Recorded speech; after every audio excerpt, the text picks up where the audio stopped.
요한계시록 2장 8절로 11절까지 말씀, 신약성경 제일 끝에 있습니다. 우리 한 목소리로 합독하십니다. 시작. 서머나 교회의 사자에게 편지하기를 처음이요 나중이요 죽었다가 살아나신 이가 가라사대 내가 내 환난과 궁핍을 아노니 실상은 내가 부유한 자니라. 자칭 유대인이라 하는 자들의 회방도 아노니 실상은 유대인이 아니요 사탄의 회라. 내가 장차받을 고난을 두려워 말라. 볼지어다 마귀가 장차 너희 가운데서 몇 사람을 옥에 던져 시험을 받게 하리니 너희가 10일 동안 환난을 받으리라. 내가 죽도록 충성하라. 그리하면 내가 생명의 면류관을 내게 주리라. 귀 있는 자는 성령이 교회들에게 하시는 말씀을 들을지어다. 이기는 자는 둘째 사망의 해를 받지 아니하리라. 이 말씀은 살아계신 하나님의 말씀입니다. 아멘. 오늘 뒤에서 드리니까 찬양이 참 은혜스러웠는데 나는 아멘이 크게 나올 줄 알았더니 아멘을 아무도 안 하신 것 같아요. 아멘 하셨어요? 오늘 우리 찬양대원 아멘 박수 한번 다시 해주세요. 제 집사람을 찬양대를 쓰라 그랬더니요, 그 주간부터 아주 예배만 끝나면 저를 탁 따르래요. 오늘 찬양 어땠냐고. 뒤에 있으니 들리나 뭐 맞는지 틀리는지. 그런데 그러다가 홈페이지를 열었잖아요. 홈페이지를 열으니까 어느 날은 자신이 있나 봐요. 자신 있는 날은 찬양이 올라오자마자 들어가서 들어요. 자신이 없는 날은 일주일 내내 안 들여다봐요. 오늘 우리 찬양대원들 일주일 동안 홈페이지를 자꾸 열어보실 것 같은데 오늘 아멘.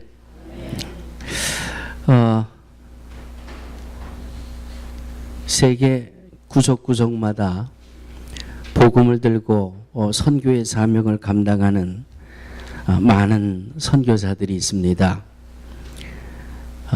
자세하게는 알지 못하지만 제가 중국에서 이식을 하고 누워 있을 때 연줄을 해가지고 어느 한 분이 저를 찾아오셨어요. 찾아와서 인사를 주시는 말씀이 저도 선생님과 같은 일을 하는 사람입니다. 그러면서 제 병실을 찾아오셨어요. 그 한마디에 중국이라는 나라가 어떤 나라인가 아주 피부적으로 와 닿더라고요. 제 친구 목사도 중국에 나가 있고 제 후배도 중국에 나가 있는데 항상 이삿짐 보따리를 싸놓고 그리고 그 나름대로의 선교를 하고 있습니다.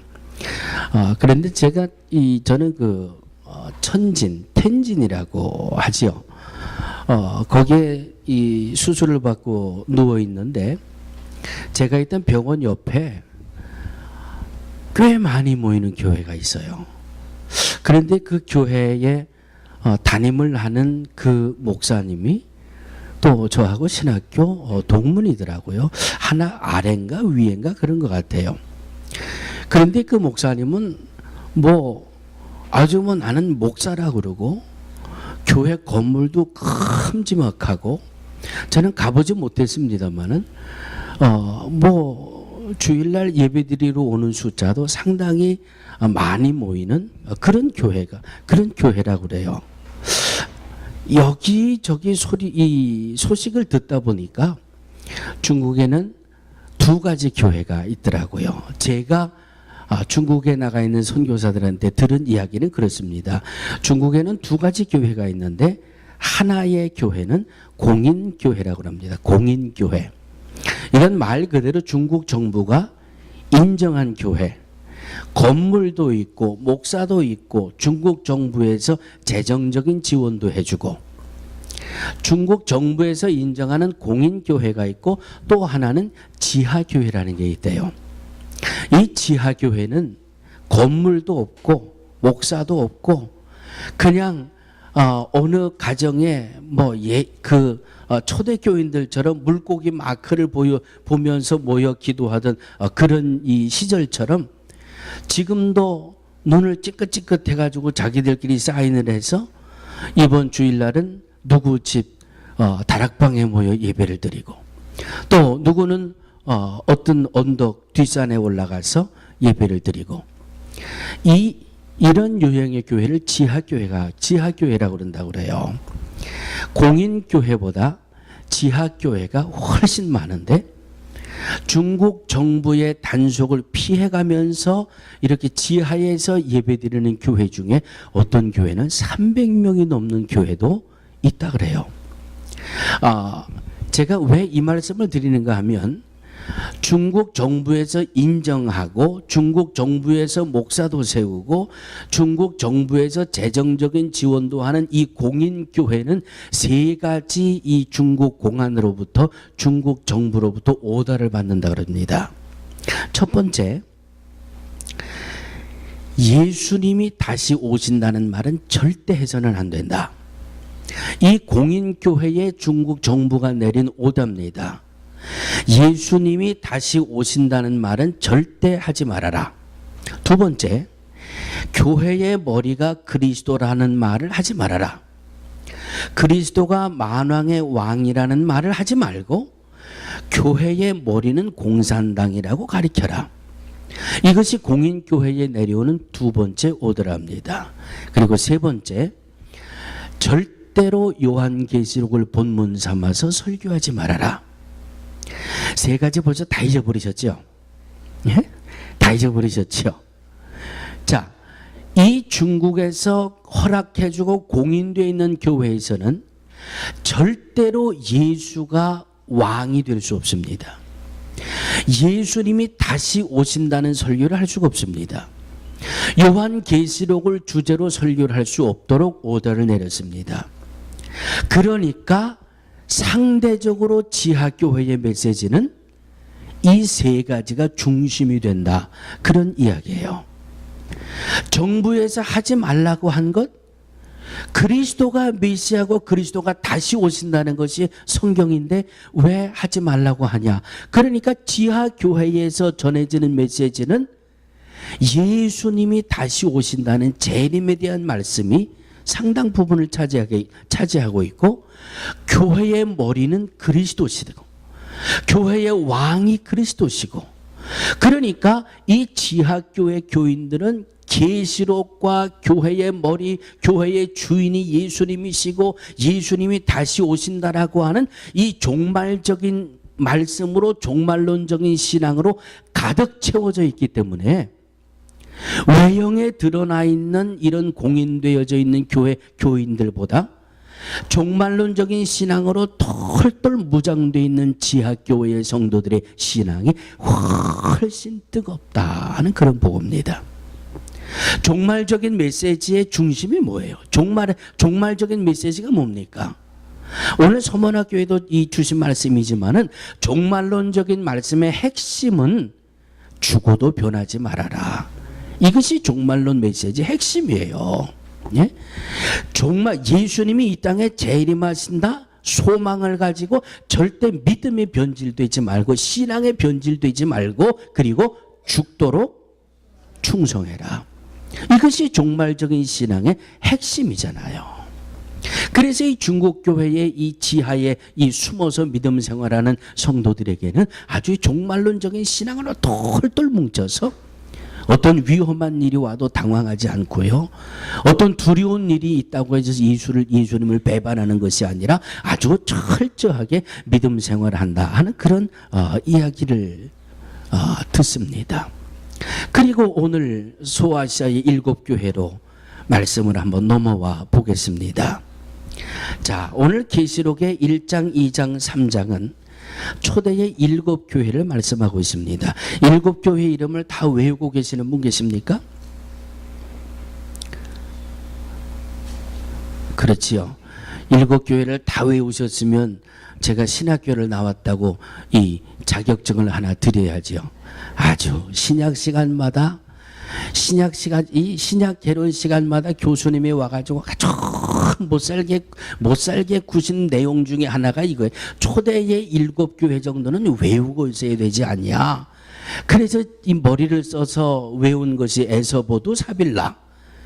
7교회의 첫 글자만 따가지고 에서보두 사빌라. 신학교 다닐 때 이렇게 외워놓으니까요, 몇십 년이 지나도 안 잊어버리더라고요. 에서보두 사빌라. 대충 한번 따라해 보실까요? 서, 보, 두, 사, 빌, 라. 딱 나오잖아요. 자, 초대의 7교회가 오늘 현대에 주님 재림하셔서 이 땅에 종말이 이루어지고 주님 재림하시는 그날까지 이 땅의 모든 교회의 유형을 이 7교회로 구분을 해서 어느 교회든지 이 7교회의 유형 속에 한 가지로 들어가게 된다라고 하는 말씀입니다. 그런데 아마 계시록을 말씀을 열심히 보신 분들은 이 뒤에 어마어마한 이 종말적인 말씀이 담겨 있지만은 초대 7교회의 말씀을 가만히 보면 다 알고 있는 말씀이에요.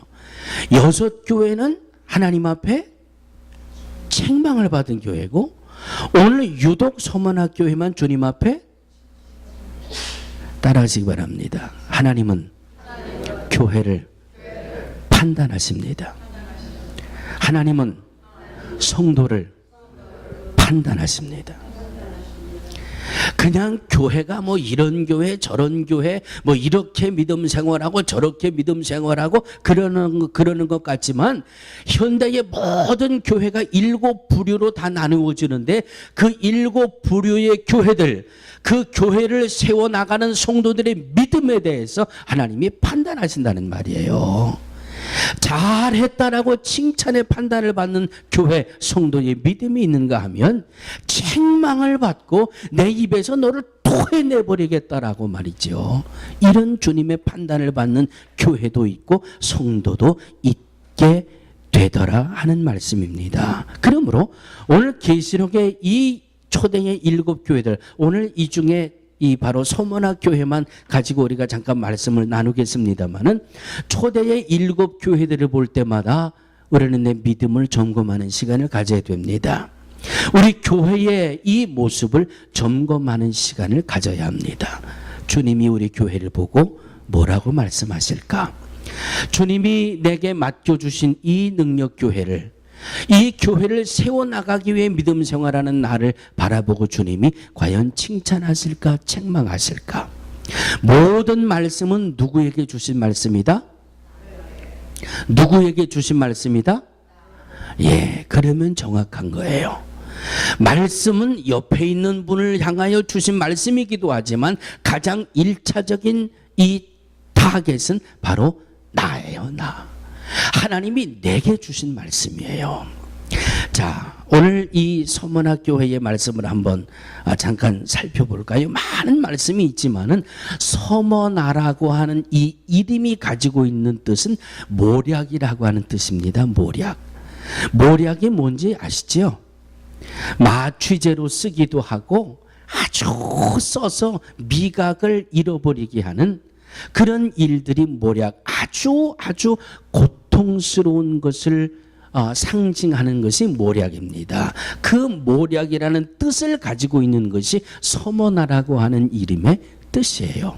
그러면 이 서머나 교회가 이 초대교회 당시에 얼마나 고난을 받고 있었는지 오늘 말씀과 연결해 보면은 대충 짐작이 가시겠지요?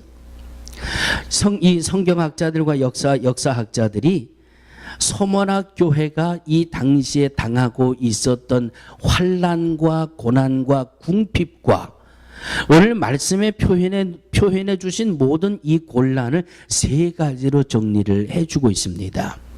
첫 번째, 이 서머나 교회가 당하는 고난은 고문과 처형이랍니다. 고문과 처형.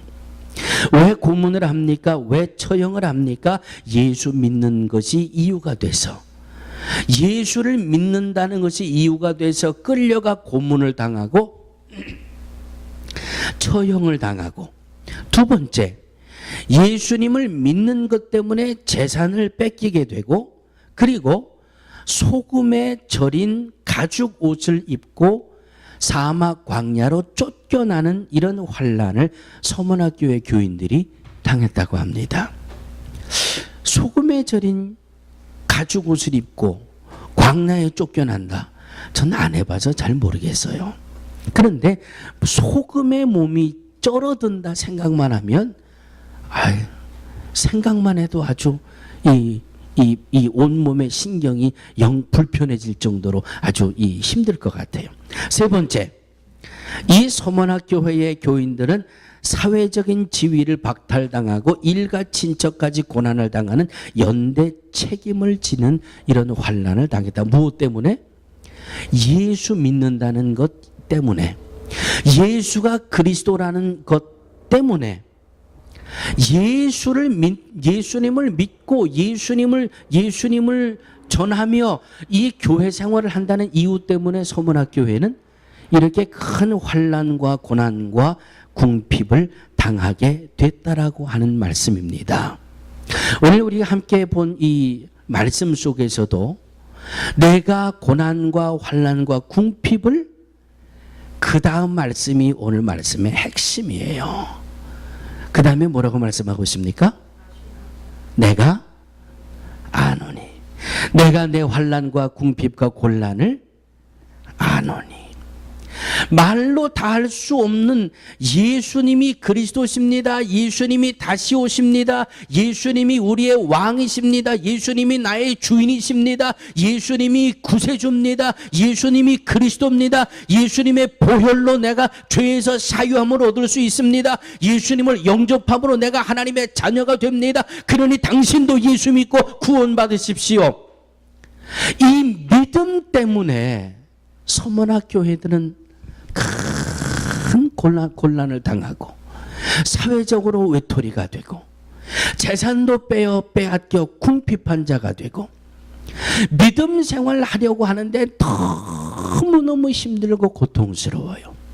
믿음 생활, 신앙 생활은 곧 죽음으로 연결되어지는 이런 아주 큰 환난을 이 서문학 교인들이 당하고 있다라고 하는 말씀입니다. 그들에게 주는 주님의 음성이에요. 처음이시요 나중이시요 죽었다가 살아나시니가 가라사대 내가 내 환난과 궁핍을 아노니. 할렐루야, 할렐루야. 이쯤 되면 정말 열심히 믿음 생활하시는 분들은 그냥 눈물이 툭툭 떨어지고 그냥 아멘 아멘 할 텐데, 그냥 편안하게 믿음 생활하시니까 그냥 별로 감동들이 없으신 것 같아요. 여러분, 할렐루야, 누가 나를 안다는 것이 얼마나 큰 힘이 되는 줄 아세요? 누가 나를 안다라고 하는 것이 우리에게 얼마나 위로가 되는 줄 아십니까? 우리 지방에도 개척하는 목사님들이 여럿 있잖아요. 이 젊은 목사들이 이제 30 초반 중반, 그런데 이렇게 보면은 정말 열심히 개척하면서도 그냥 믿음 가지고 뜨겁게 목회하려는 그런 이 후배들이 있어요. 그래서 제가 불러가지고 제가 개척할 때 받았던 은혜, 개척할 때 겪었던 그런 그 간증들을 해주면 너무너무 좋아해요. 너무너무 좋아해요. 왜? 자기들이 걸은 길을 먼저 걸은 선배가 이렇게 어려울 때에 이렇게 했더니 이렇게 하나님이 응답해 주시더라. 아주 그런 얘기해 주면 얼마나 좋아하는지 몰라요. 그런데 한 번은 이 전도사가 몸살이 잔뜩 들었다고 못 나왔어요. 그래서 다른 전도사 통해 가지고 그 김 전도사가 너무 이 감기가 심해 가지고 못 나왔어요. 그래서 이 다른 전도사들하고 한참 얘기하다가 이제 집에 갈 때 생태 매운탕 하나 두고 해가지고 말이죠. 그 전도사한테 몸살 때문에 힘들다니까 집에 가다가 그 김 전도사가 갖다 줘. 그랬더니 말이죠. 한 3시간쯤 있다가 이 다 큰 친구가 말이죠. 그냥 툭 보시면 금방 눈물이 뚝뚝 떨어질 것 같아요. 그냥 목사님 고맙습니다. 그리고 전화를 했는데 말이죠. 자기가 그렇게 힘들고 고통스러운 거를 선배 목사님이 알아준다는 것, 기억해 준다는 것, 이거 하나만 생각해도 위로가 되고 힘이 된대요. 그래서 제가 우리 후배 목사님들, 전도사님들 만나면 제가 꼭 그럽니다. 개척할 때 무슨 일이 있어도 결혼 기념일 날은 1박 2일로 여행 가. 아이고 목사님 얼마나 바쁜데요. 직장 우리도 다 해봤어. 다 해봤는데 그거 안 하고 그거 안 한다고 해서 별거 나지는 것도 없고, 사실은 목사님 전도사님들은 사명이나 있지 사모들은 그냥 일주일 내내 손톱 깔고 그냥 발 닦고, 야 1년에 이름 있는 날은 좀 돈이 경제력이. 사모님 팁 받으면 동전은 무조건 일 갖다 들어오면 돼지 저금통에 저금해. 제가 그랬거든요. 그냥 동전 남으면 무조건 저금해가지고 결혼 기념일 날은 그거 딱 털으니까요. 나이아가라도 1박 2일 갔다 오게 되고, 동전 딱 모아서 털으니까 워싱턴 DC도 관광버스 타고 1박 2일 갔다 오게 되고요. 하면 돼 그랬더니 아 그렇네요. 되겠네요. 아, 누군가 알아준다는 것이 뻔하잖아요. 미국에 와서 개척하니까요. 누구한테 선교비 보내달라고 말도 못해요. 예?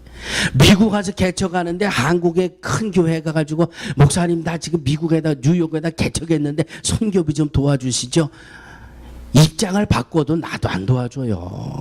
미국 가서 목회하는데. 그런데 개척이라는 것은 다 힘들거든요. 다 힘들어요. 다 힘든데 이 과정을 겪은 선배 목사가 밥 한 그릇 사주고 말이죠. 여행 가라고 가르쳐주고, 그것만 끝나는 게 아니라 정말 그렇게 하는 목사들은 가기 전에 제가 봉투라도 하나씩 이렇게 찔러주거든요. 그러면 자기를 알아주는 게 너무너무 기쁘고, 그렇다고 뭐 목회가 하루아침에 달라집니까?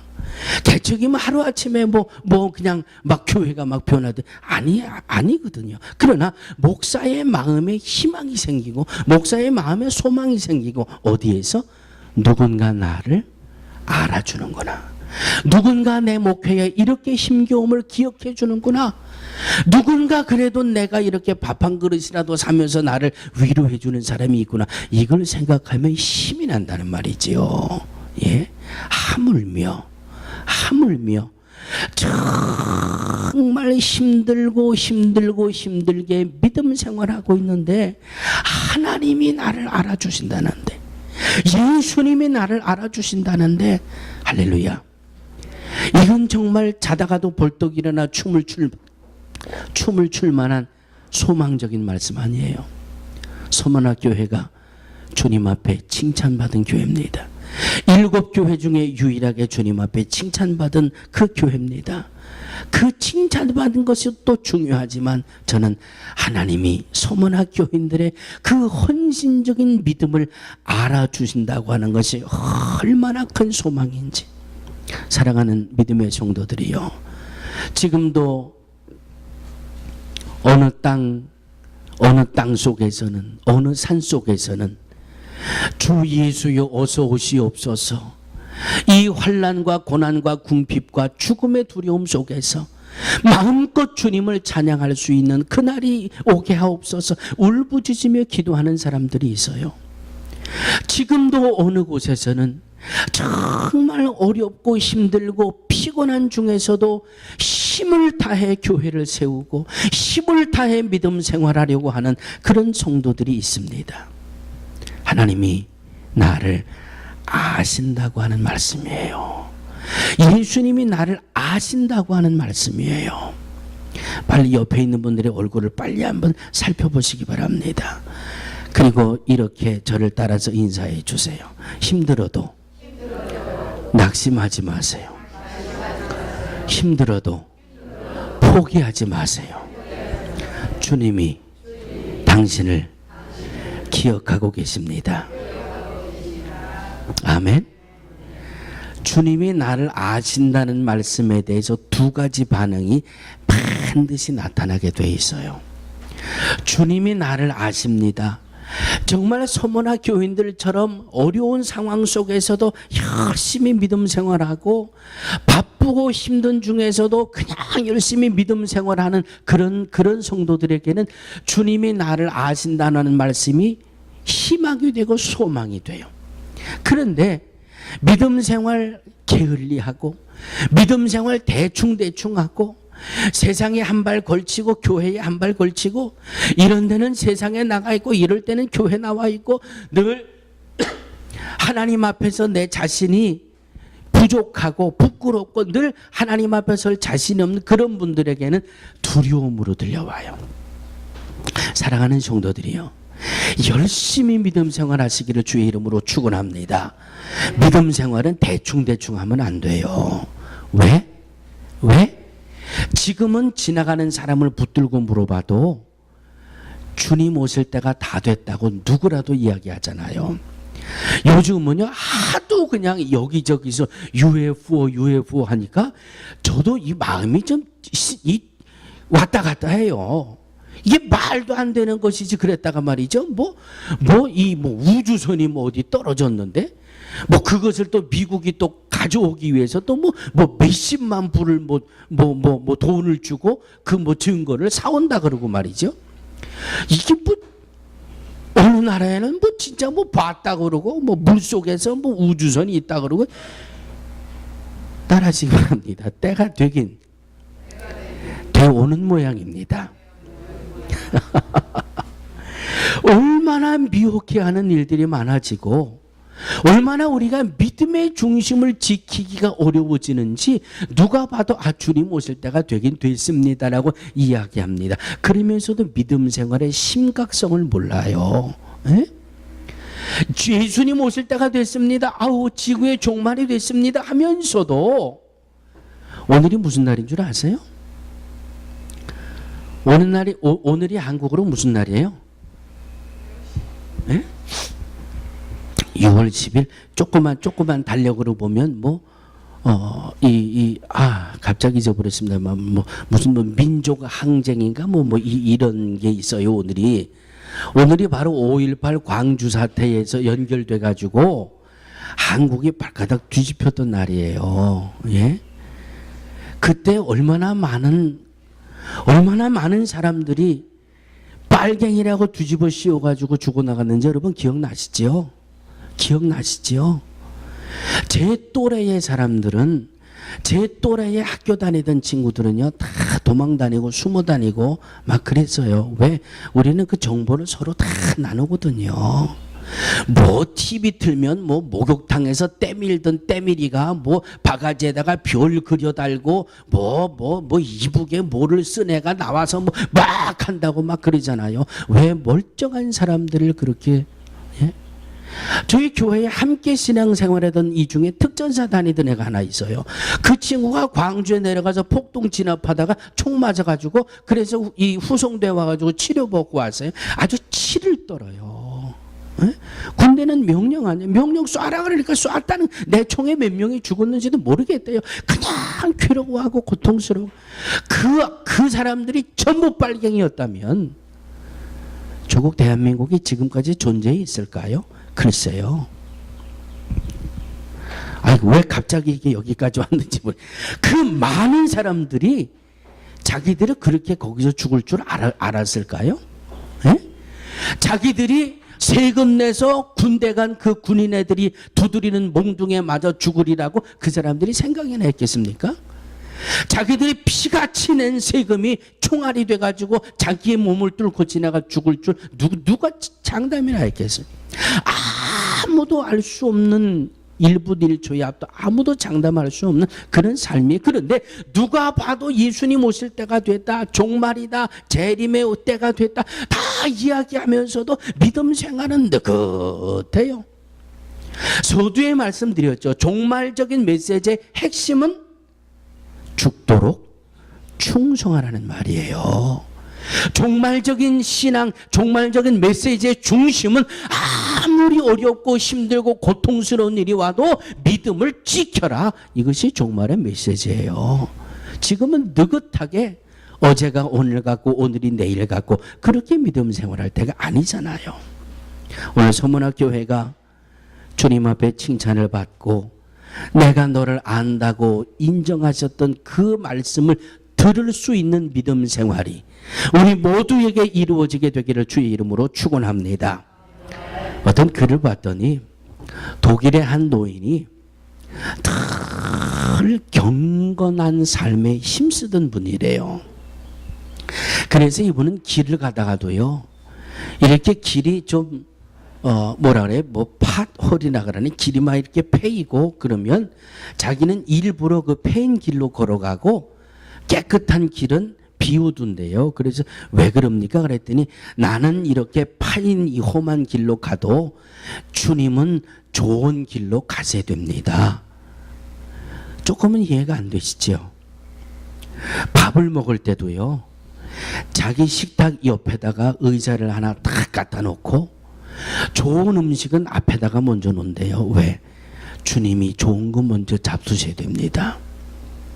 평생을 그렇게 이 독일의 노인은 그렇게 살았대요. 임종 때가 되옵니다. 임종 때가 된 걸 알고 자기 침대 앞에다가 좋은 의자를 하나 갖다 놓으라 그러더래요. 왜? 주님이 이 자리에 앉아서 나의 임종을 지켜보실 거니까.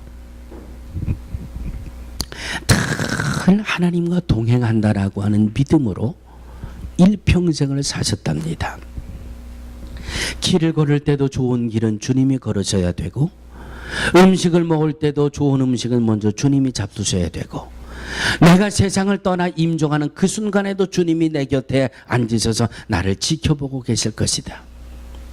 이 노인의 장례식에 참석했던 분들은 한 가지 희한한 일을 경험했다고 합니다. 이 노인의 장례 예배가 진행되던 그 시간에 전혀 보지 못했던 환한 빛을 봤다라고 그 장례식에 모였던 사람들이 간증을 하고 있습니다. 평생을 경건하게 삶을 살았던 이 독일 노인에게 가졌던 말씀은 바로 언제든지 주님이 나와 동행하고 계신다. 언제든지 주님이 나와 함께하고 계신다는 이 믿음의 열매였다라고 합니다. 사랑하는 믿음의 성도들이요, 어떤 상황, 환경이 있다 할지라도 믿음 생활을 게을리해서는 안 됩니다. 왜냐하면 주님이 보고 계시기 때문입니다. 어떤 어려운 일이 있다고 해도 부정적인 말을 해서는 안 됩니다. 왜냐하면 주님이 듣고 계시기 때문입니다. 어떤 절망적인 순간이 와도 절대로 포기해서는 안 됩니다. 왜? 주님의 팔이 나와 함께하고 계시기 때문에. 어떤 상황, 어떤 환경 속에서도 나의 믿음을 보시고 주님이 내가 너를 안다. 내가 너의 힘겨움을 안다. 내가 너의 그 고통스러움을 안다. 주님이 알아주시는 그 믿음, 주님이 알아주시는 그 믿음의 소유자들이 다 되시기를 주의 이름으로 축원합니다. 하나님 감사합니다.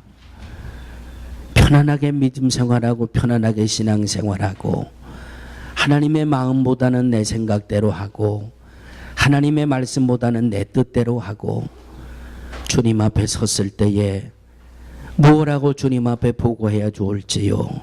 주님, 십자가 앞에 나를 내려놓게 하시고 소문학 교인들처럼 어떤 어려움, 어떤 곤란한, 어떤 극한 환경이 온다 할지라도 믿음의 길을 선택하게 하시고 하나님이 영광 받으실 만한 일을 걸어갈 수 있는 우리 모두가 되게 하여 주시옵소서.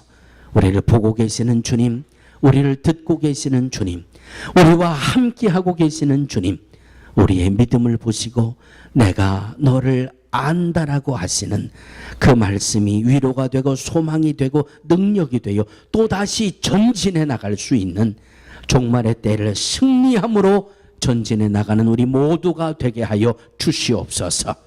예수님의 이름으로 간절히 기도하옵나이다. 아멘.